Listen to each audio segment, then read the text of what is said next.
Everybody knows Pastor Diane. Yes, I have an introduction.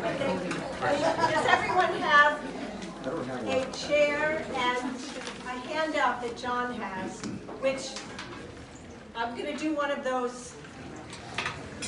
You need to put it down and not look at it yet.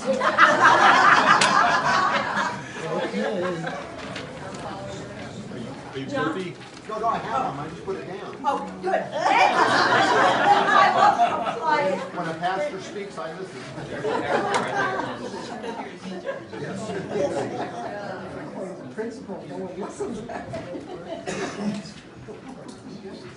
Well, it's wonderful to be back with you.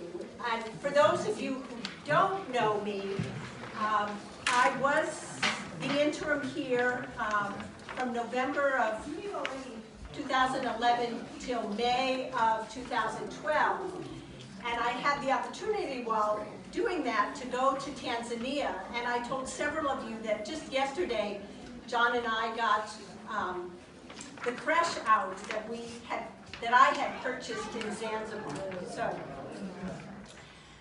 So this morning, as I talk to you about what to expect when you're expecting a new pastor, I bring 36 years of ordained ministerial experience, 25 years as a settled pastor in 3 congregations in Minnesota, 11 years as interim in 7 interims. But I also bring you the experience of, for the last 11 years, being a member of a congregation where I was not the settled pastor in charge. And for the last 8 months, I've been fully retired, and I sit in the pew with no one to manage except my husband and the cat.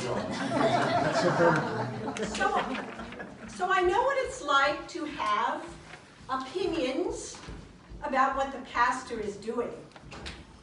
And I bring both with my minister hat on, and I'll always be clergy, but I'm also a lay person now that I'm not called anywhere.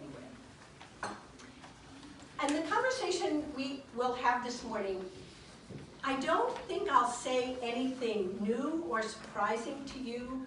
Rather, I just want to remind us of what it is that is helpful as pastor and people begin a new relationship together. And really, what God is calling us to do as you start that new relationship. I'm glad that the timing worked, that we're doing this on the first Sunday of Advent. Because Advent really is about being open to what God did new in the birth of Jesus and in what God is doing new in the season when we wait for God to fully come again. A colleague of mine tells the story. This is John Bell from the Iona community in Scotland. He tells the story of good friends of his who were expecting their first child. And they've been waiting and planning, and they're eagerly anticipating the birth. Except there's no room in their house. They've gone around and thought about how they could rearrange space, but they were unwilling to make any changes in what they had established just so. They are loath to put away their books, their projects, to make space for a nursery. Sound familiar? Maybe not waiting for an actual baby to be born, but we have our lives ordered, our opinions all set, and how often are we loath to make room to create new space for something to be born in us and in our lives. And yet, in Advent, in fact, every season, that is what God is waiting to do for us. If you know Barbara Brown Taylor's works, she writes, God is looking for a nursery, but we are inside the study with the door closed. If you don't remember anything else I say this morning, and Mark tells me that it will be up on the website in either video or certainly in written form, what I want you to remember is this. The best way to expect a new pastor is to make room in your mind and heart, to make room in the life and work of the congregation for God to work through this new relationship of pastor and people. As you expect your new pastor, as you prepare to live into this new ministry at Holy Trinity, continually ask yourselves, how are we making space for God to lead us together? How are you going to open the doors, literally, to the new that will come, and figuratively, open the doors of your minds and heart? Are you willing to make space and let go of long-held assumptions, convictions, preset expectations? Bottom line, can you make room for God? Because even though you are expecting a new pastor, it's not about him or about you, but it's about what God will do in this new time in your history and life together. Enough of the sermon, let me get into the actual nitty-gritty. Some specific ideas about how to make room and space. First, I've already alluded to this. As you make room for your new pastor, as you expect him, as you embrace what is new and familiar, never say the infamous 7 last words of the church. We've never done it that way before. No one ever said that to me while I was here, at least in my hearing. But I will reflect to you that, am I too loud? No. What I did hear often from you was, we always do it this way. Yes, Holy Trinity has cherished traditions. Yes, you have policies, procedures, the accepted way of doing things. But let me ask you, when does a sense of preference that is really on one level a sense of entitlement, when does that get in the way of making room for God, making room for change and possibility? Don't ever say, we've never done it that way before. Help the new pastor learn what's important to you and be open to the new ideas that he will bring. The other important thing to note about change, besides our often reluctance to accept it, because it's usually something we don't want, or it isn't our idea, is to realize that the process of change takes much longer than we think it should, or much longer than we allow it to take within a congregation. Across denominations, the average length of time for a pastor and people to really feel settled and take off is 3 years. Some people think, oh, we go through one liturgical year, we should be fine, we understand each other. That's not true. Just think for a moment how long it took your kids to grow up. Those of you who are married, think of how long it took to develop trust and real closeness in a relationship. It's simply a passage of time and shared life as you go through worship life, planning, ups and downs. Don't be surprised that it just takes long to really feel comfortable with each other. It's meant for the trust and respect to be deep and real and not superficial. I don't want to scare you, but I don't want you to be frustrated and anxious for no good reason.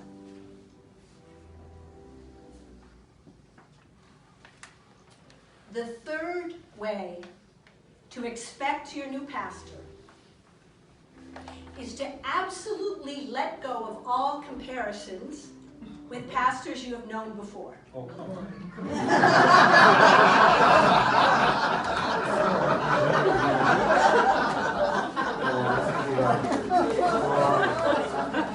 Can you imagine, poor Paul, they kept saying to him, well, you're not Jesus. Can't you be more like... Nothing undermines the relationship between pastor and people faster than always being held up to some impossible standard of another pastor who is either fondly but not accurately remembered, or not so fondly and not accurately remembered. Every pastor, every interim, has unique gifts and styles, and God works through every pastor differently. Because a number of former pastors and interims live in the Seacoast area, and you might run into them at Hannaford's or in Portsmouth, it's easy to be reminded of the past and to want to compare. But that's absolutely not helpful. Through God, you were led to call this particular pastor at this particular time. So trust the unique gifts and skills that he brings and let him be himself. Never hold him up to those who have gone before. Because remember, there was a time in every pastorate when you thought, why is he or she doing that? None of us were perfect when we were here.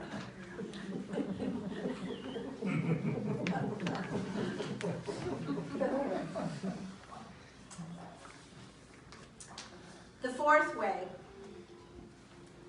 to expect a new pastor is related to the no comparisons rule. And first, I'll state it positively. As you expect your new pastor, practice hospitality.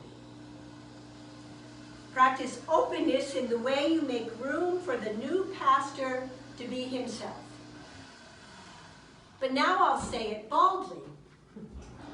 As you expect your new pastor, be aware of your biases. Be aware of how, mostly unknowingly, you can be judgmental. People who live in New England all their life do things differently from people who grew up in the Midwest.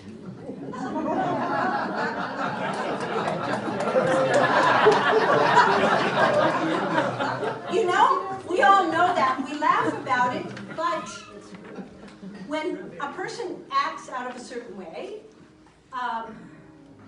there's a little bit of unspoken bias. You betcha. Yeah, sure.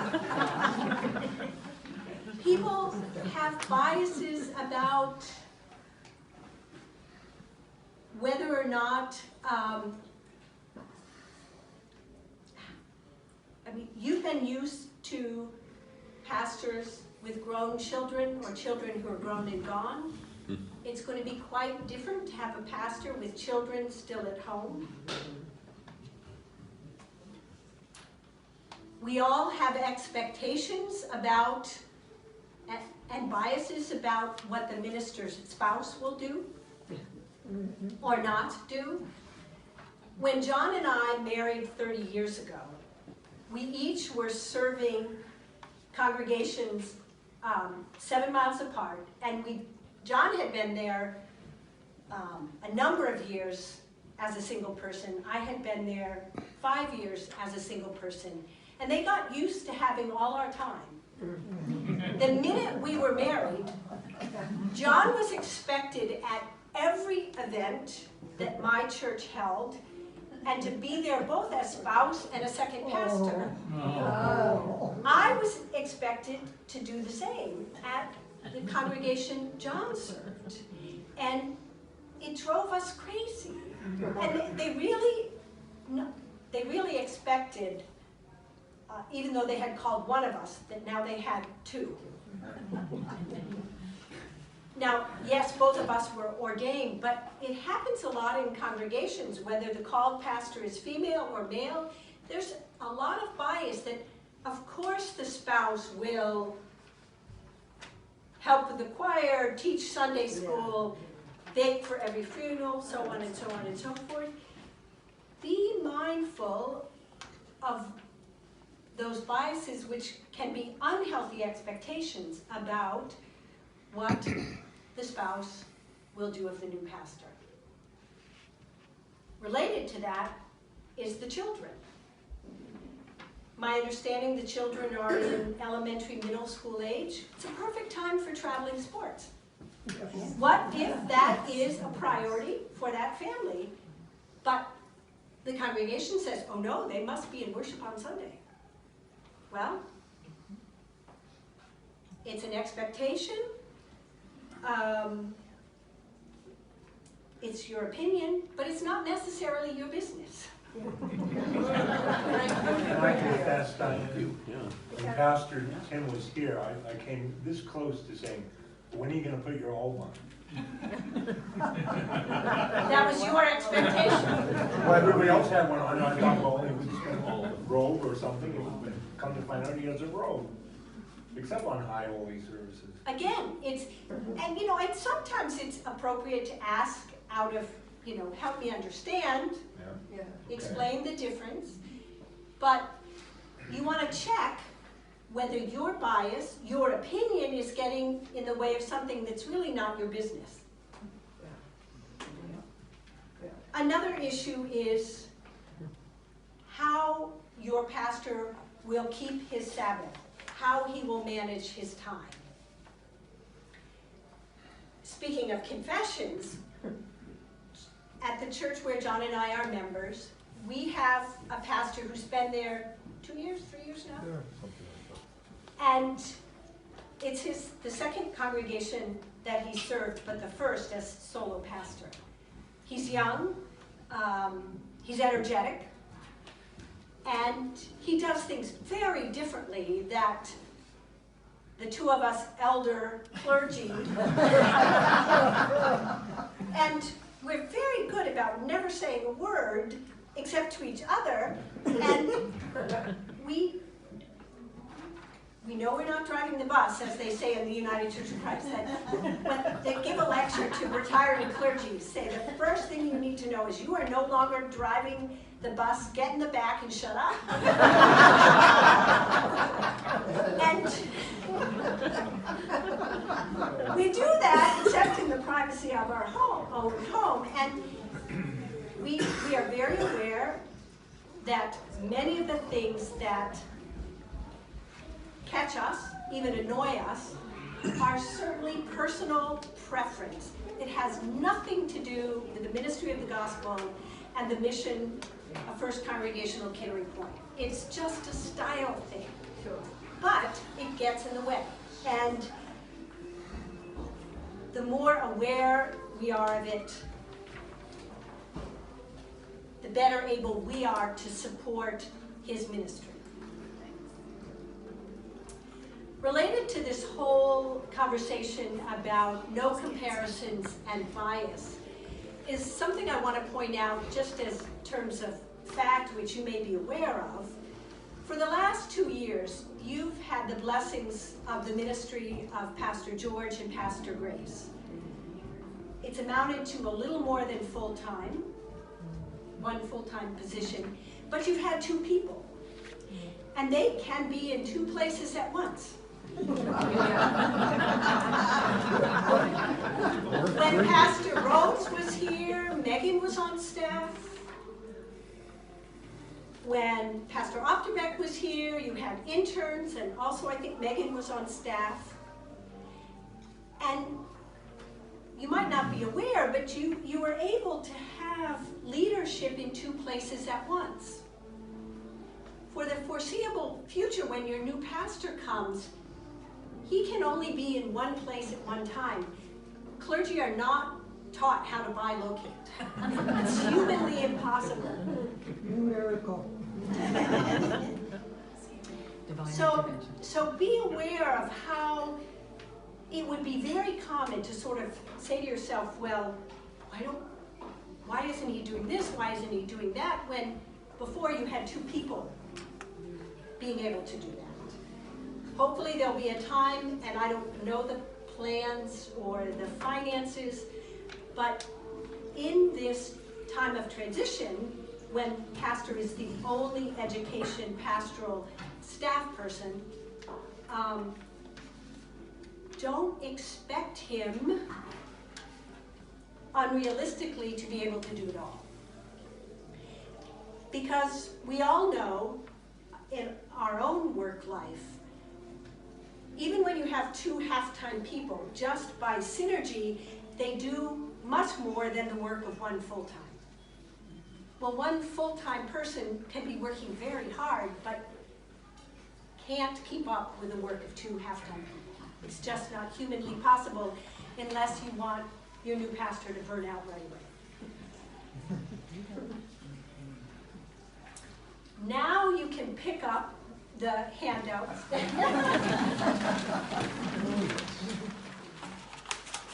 And Pastor George thought it would be helpful if everyone had a copy from the Constitution of just what is in your document of the duties and responsibilities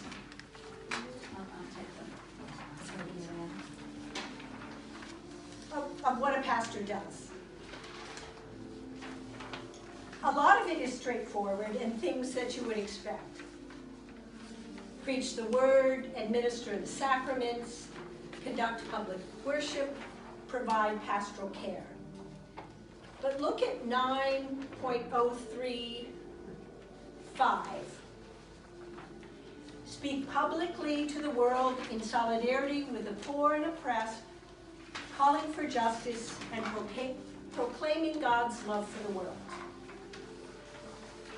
In some congregations, that part of the job description can cause great consternation.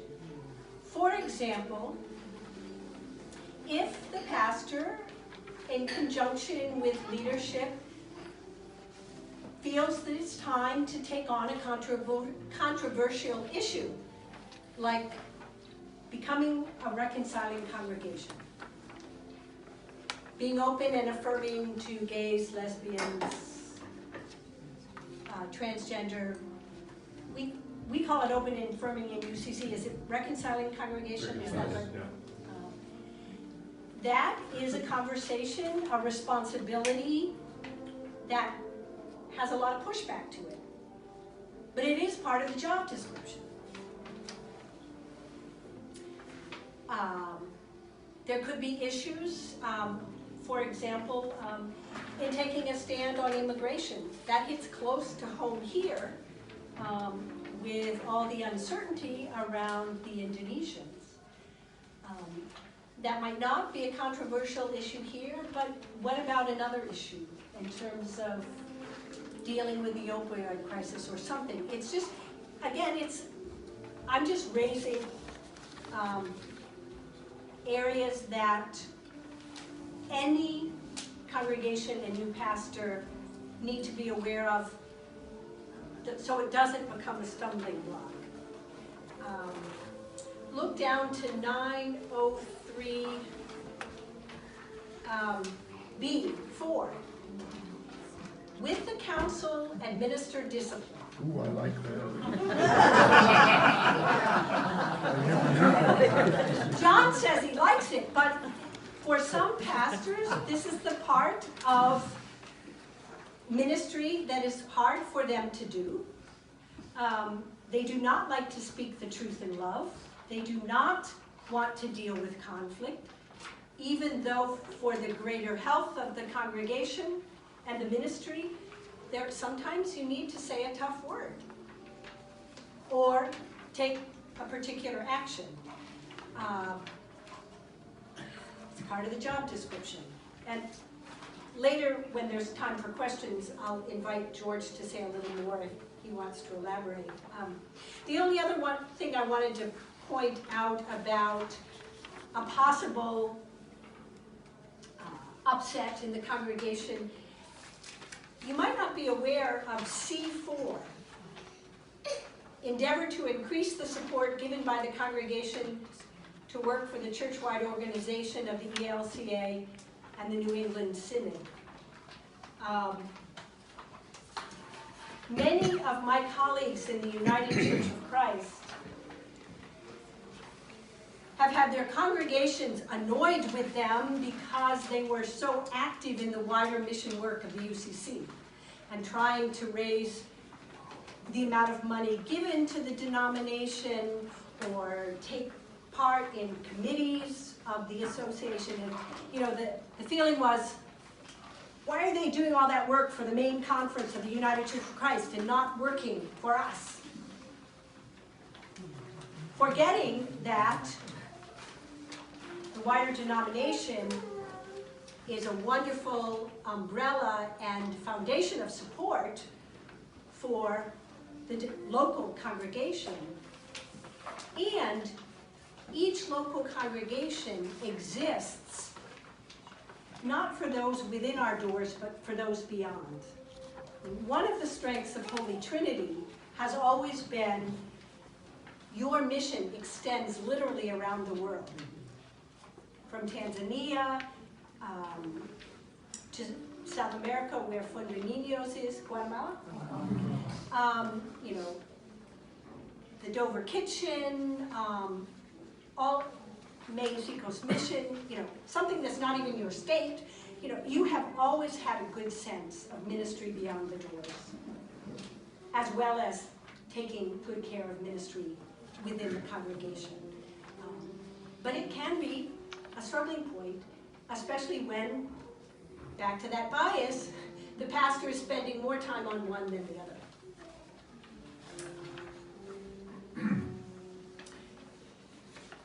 Just two more ways, and then I'll open it up. I want to shift from that. You can put it down now.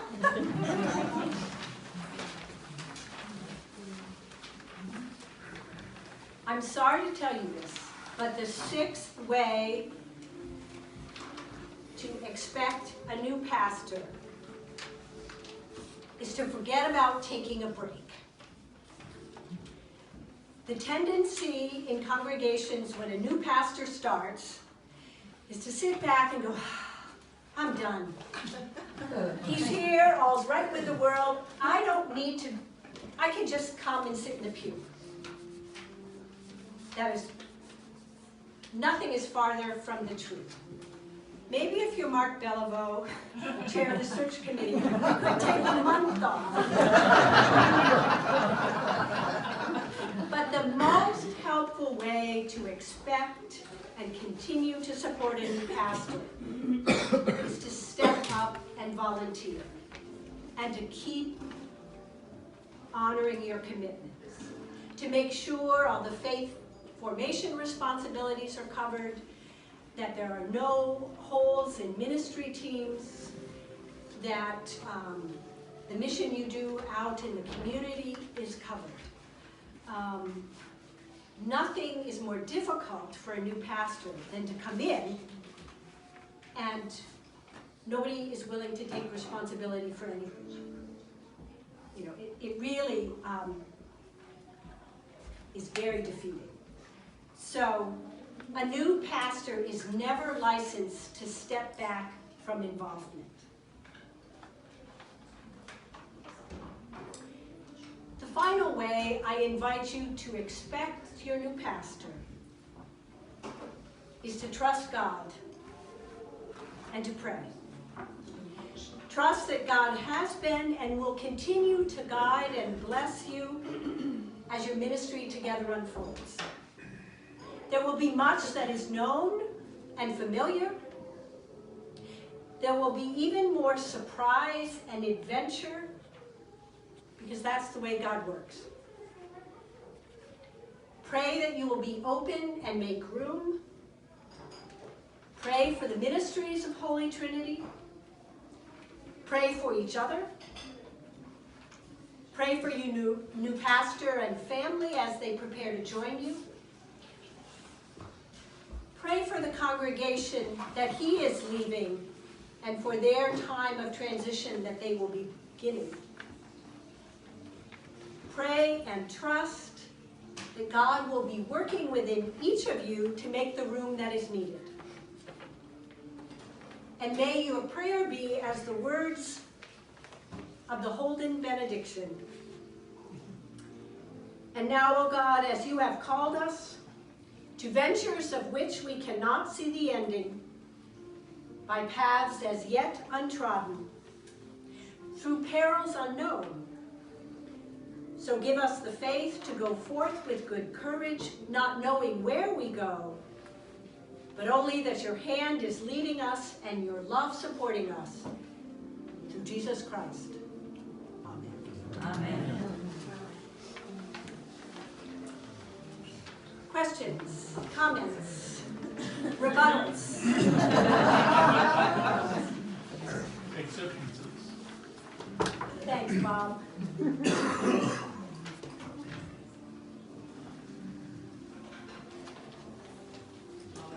Gisela. I just want to say thank you for all that you have brought to this. There is a lot that maybe we haven't thought about and should have thought about. And to me, there were so many points that I said, okay, time to step back. Ditto. Did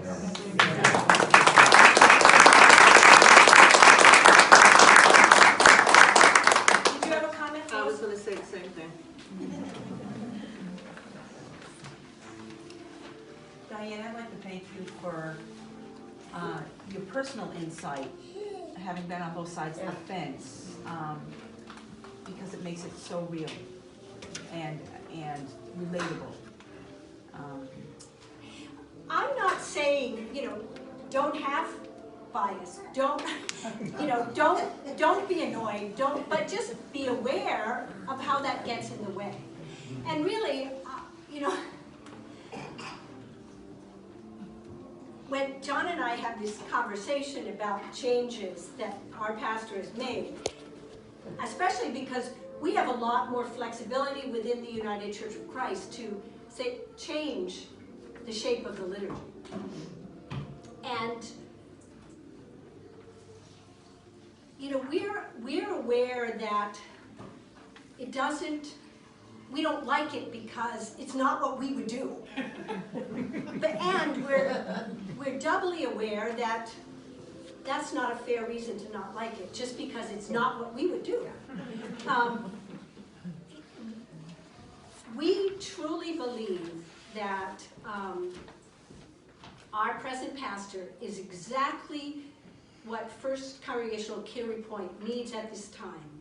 He has the vision, he has the energy, he has the skills in social media and technology and a connection with the younger generation. And he's truly meeting their needs, while at the same time meeting the needs of the elderly in our congregation. Because John and I are liturgy snobs, he doesn't meet those needs for us, but nobody else but us care.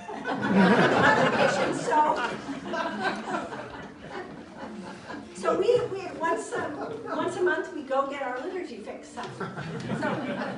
But again, it's being aware that we could let it get in the way of being part of the community and supporting the mission, but we're not going to let us, because we know it's our bias, it's our judgment. One of the challenges that I see with this congregation is the fact that we are an older congregation. And as older people, we tend to get set in our ways. And I think that's one of the things we're going to have to work very hard to unleash and say, we got to be flexible. And I think that I'm encouraged by the fact that we've asked for a younger pastor. I think that we have that mindset, but we need to keep that in the foreground. We need to make sure that we always understand that change is good, and that if he brings in change, that we need to embrace that and allow him to be who he needs to be. I think that's so critical. I think that's one of the problems that Pastor Rhodes had. And I hope we don't see that repeated again. Well, I encourage you, if you have questions or concerns, that after, prayerfully and honestly considering it, you can see that it could be an issue as opposed to, I just don't like it. I would encourage you to ask to speak to the pastor and say, explain this to me, help me see the bigger picture. Do not have a lot of parking lot conversations. Can you believe that this is happening?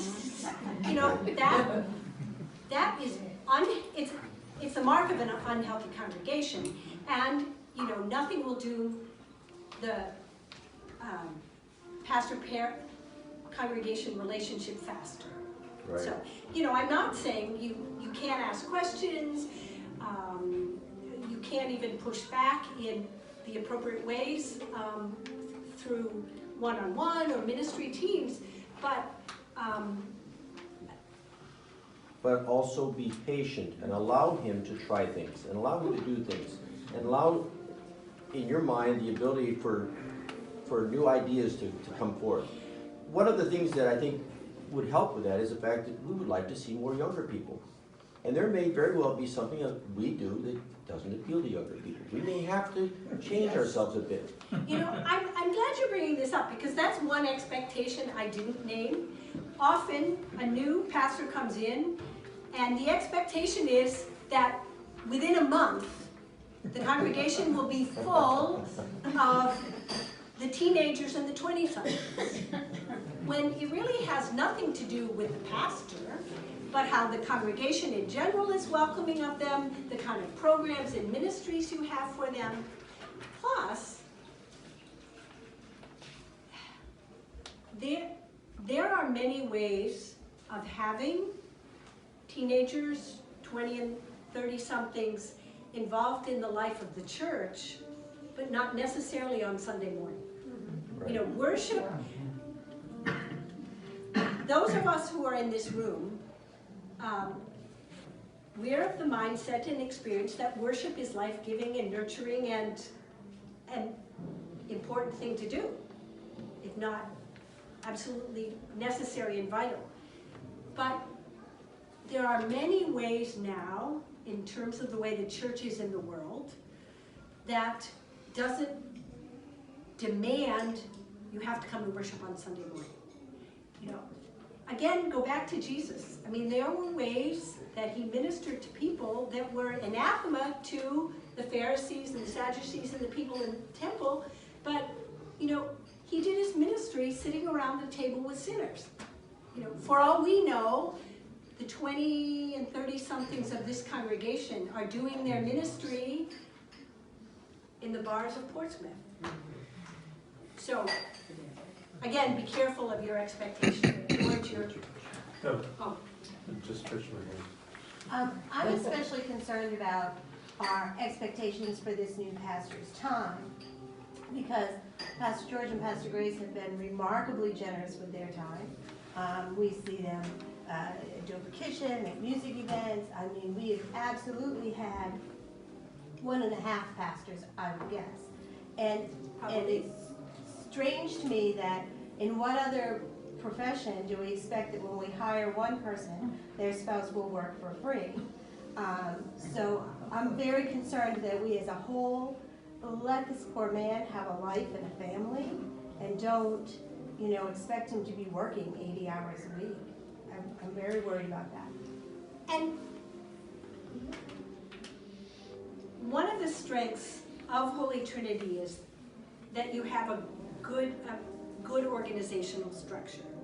And hopefully, if there are concerns that the pastor is working too much and the congregation still isn't happy, that is something council can address and sort of fight that battle and not have the pastor have to do it. John. Can you just share with us some of the ways that yours and John's current congregation, I'll say some of the more seasoned members of your congregation, have adjusted to having a much younger pastor and trying to bring the ideas? Like, the mindset is, you said, hey, keep an open mind, but, can you give us some examples to, like, we can, move forward? Partly, I think, one practical matter, when the older members said, Brian, we can't hear you, right away the trustees set up a sound system. The Joy Club has come to see the sanctuary, but it's a fairly small space and many people can preach without needing amplification. So one way was to just make sure the older members could hear the prayers and the sermon. Another way that simply was he spent a lot of time calling on older members and establishing a relationship. And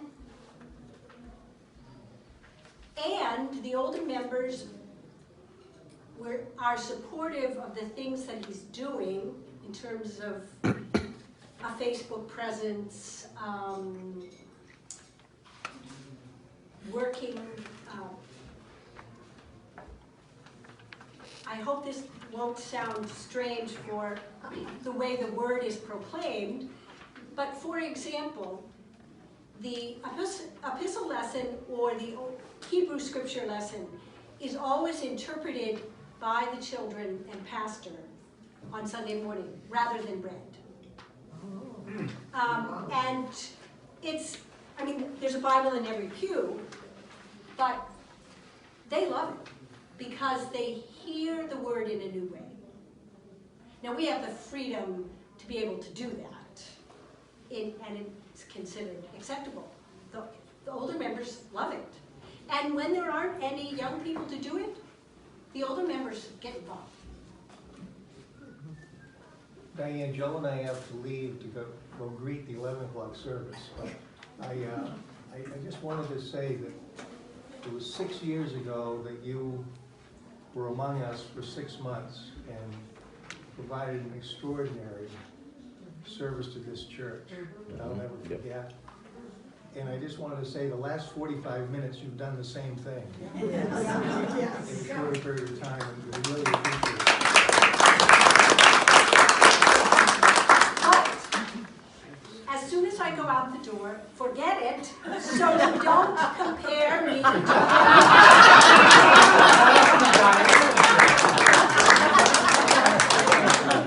Joe. I was just going to say that I've been thinking about this throughout your presentation. A few years ago, Russell and I were in Vienna at Easter time, and we wanted to go find a church where they spoke English. And so we ended up at the Anglican church that was connected to the British Embassy. If you ever want to see the greatest hats on Easter morning, left in the world. And the preacher ended up being from Cape Cod. So we even understood his accent. But the point he made a point in his sermon that morning that has stuck with us. And that is, he said that Easter morning is what it's all about. And everything else is a footnote. And as we think about how we worship, or who we worship with, or who's singing what hymns, and how fast they're singing them, you know, and what our expectations are and so on. I think it just says it all. Thank you, Joe, because again, as I said earlier, it's not about the new pastor, it's not about the congregation. It is about what God will do through you and with you together in furthering the ministry of Jesus Christ as it flows through Holy Trinity. One of the strongest statements I heard was from the former president of Bangor Theological. But he said that a minister's job is to teach the congregation how to minister. I don't know if you heard Franklin, a minister's job is to teach the congregation how to minister. Judy. Though we've had lots of changes with 4 interims and a pastor in between, I think there's a lot of resource to draw from all that. And I have the sense of an aura in this congregation as something that's ready to move on. And you just gave us tremendous guidelines on how to do it. And I think we have strength to pull from all of the other experiences. Not just negatives, but the stretch of the imagination. And you're part of that. Just as a point of information for everybody, one of the shortcomings that was discussed a little bit when Pastor Rhodes left was we had I can't even remember the name of it, the caring ministry team or something, a team that's supposed to work with a new pastor and meet with him monthly. Mutual ministry. And that team was formed, but they never really met with Pastor Rhodes. And most of that was generated by Pastor Rhodes. He didn't think it was necessary. And council has discussed this and will be, whether the new pastor wants it or not, will be actively engaged with him, because it's very important that they can take back feedback to him through an people. insulator. So that's just a point of information. There's some misinformation, I think, that is there. I was on that group, and we did meet many times with a lot of open discussion. Our disappointment was that he never felt comfortable sharing with us perhaps what he really was experiencing. But in fact, we met a lot. Then I was missing. Yeah. And sometimes, even with all the support of a congregation, especially the support of a mutual ministry team, there are some times when a pastor decides it isn't a fit, for whatever reason. I mean, it could have reasons that have nothing to do with pastor or congregation, but it just is not a good fit, and their sense is that they're being called to move on. Usually when that happens, it's never what the congregation wants, but it is. And so I think, back to my no comparisons, there are helpful things you learned in that experience and through the interim. Hang on to those, let go of the rest. Mark? I'll see if I can do this and still hold the camera. You actually need 2 committees. There's a committee that gives feedback to the pastor about issues or problems or suggestions. And then there needs to be one that's just pure support. Linda and I like to talk about there's problem solving and there's poor baby. You know, and do you have a conversation? This is a time where you're going to try to solve the problem, or you just want some comfort. Some of that may be from people outside the congregation, but too often we confuse the two, and so a committee that's just supposed to be giving helpful feedback, because of that role, is not able to give sort of support that every human being in a leadership position needs. Just point that out. Thank you, Mark. In the United Church of Christ, we encourage pastors to be part of the poor baby conversation with other colleagues and with in other settings. And we are concerned when we have what we call a Lone Ranger pastor who never comes to synod meetings, who never comes to anything like that, and really doesn't have anyone to just share, oh my gosh, I have to do stewardship again, and it's something I don't feel good about. You know, it's just, some of those conversations, it's just, we all in our work settings have poor baby conversations. Well, clergy need it too. So, but thank you, Mark. I think it's time.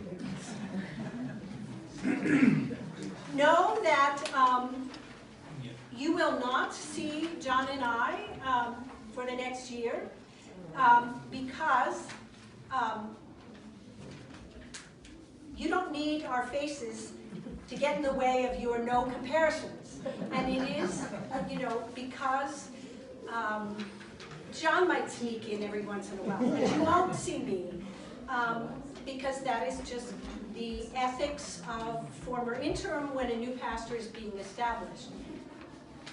That being said, you will be in my prayers constantly, and I will pray for this new relationship and for your ministries and mission, and I trust all good things. Thank you. Thank you so much.